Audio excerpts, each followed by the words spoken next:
বাংলাদেশে প্রায় ৮০% মানুষ জমি সংক্রান্ত বিষয় নিয়ে বিরোধে জড়ায়।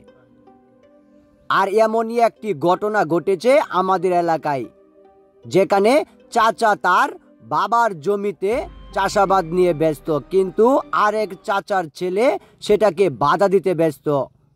বাংলাদেশে এমন ঘটনা অহরহই ঘটে, অমুকের সাথে তর্কে কিংবা জড়াজড়ি, আর সেখান থেকেই মূলত মারাত্মক কিছু ঘটে যায় এসব বিষয় নিয়ে। আর জমি সংক্রান্ত বিষয় হলে কেউ কাউকে ছাড় দিবে না, সেটাই স্বাভাবিক। আর এমন ঘটনায় বাংলাদেশে এখন ৮০%। আপনি যদি আদালতের দিকে তাকান তাহলে হয়তোবা দেখতে পারবেন প্রায় ৯০ থেকে ১০০%ই এই জমি সংক্রান্ত বিষয়ের মামলা আদালতের প্রাঙ্গণে। আর সেখানেও এটা সমাধানের তাগিদ খুঁজে পাওয়া বিরল। এটার সমাধান কিভাবে হবে সেটা কেউই জানে না। আর এই মামলাগুলার সমাধান আদতে হয় না, কারণ জমির সামান্যতম ছাড় কেউ কাউকে দিতে রাজি না। আপনার যদি কুড়ের কুড় জমি থাকে, সেখান থেকে ১ হাত জায়গা কারো জন্য কেউ ছেড়ে দেয় না।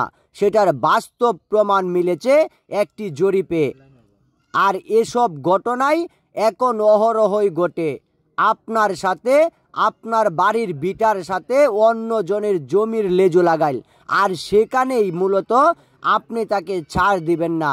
আর এই ছাড় না দেওয়াটা এবং কি জমি সংক্রান্ত মাপামাপি, আর সেখানে ১ ইঞ্চি না ছাড় দেওয়াটাই কাল হয়ে যায় অনেকের। আপনি দেখলে আসলে অবাক হবেন, আমাদের এলাকায় আশেপাশে কিংবা বাংলাদেশের শেষ প্রান্ত পর্যন্ত জমি সংক্রান্ত বিষয় নিয়ে বিরোধে জড়িয়ে যায় প্রায় ৮০% মানুষ।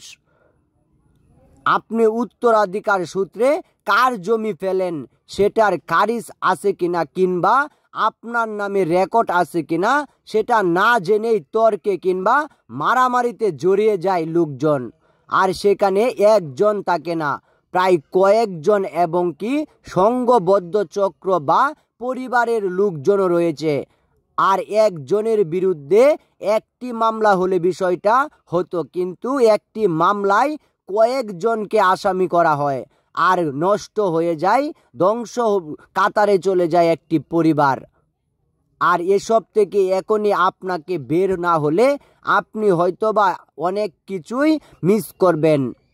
জমি সংক্রান্ত বিষয় নিয়ে বিরোধে না জড়িয়ে সামান্যতম সময় নিয়ে এটার সমাধানের সময় বের করে সমাধান করার চেষ্টা করবেন। অন্যথায় এটা আদালত পর্যন্তও গড়াতে পারে, আর সেখানেই ঘটতে পারে আপনার জীবনের সবথেকে উন্মোচিত একটা দিন এবং কলঙ্কিত একটা দিন। একজন মুরব্বীকে এমনভাবে হস্তনস্ত করাটা আসলে কতটুকু যুক্তিসঙ্গত। তাই আমি বলবো এসব থেকে সতর্কতা অবলম্বন করুন, অন্যথায় এটার সমাধান তো বের হবে নাই, আপনার জীবন চলে যেতে পারে রসাতলে। জমি সংক্রান্ত বিষয় নিয়ে কখনো অসতর্কতায় থাকবেন না। আপনি চাইলে এটা সমাধান হতে পারে, তবে ধৈর্য ধরতে হবে। তাই সতর্কতা অবলম্বন করে জমি সংক্রান্ত বিষয়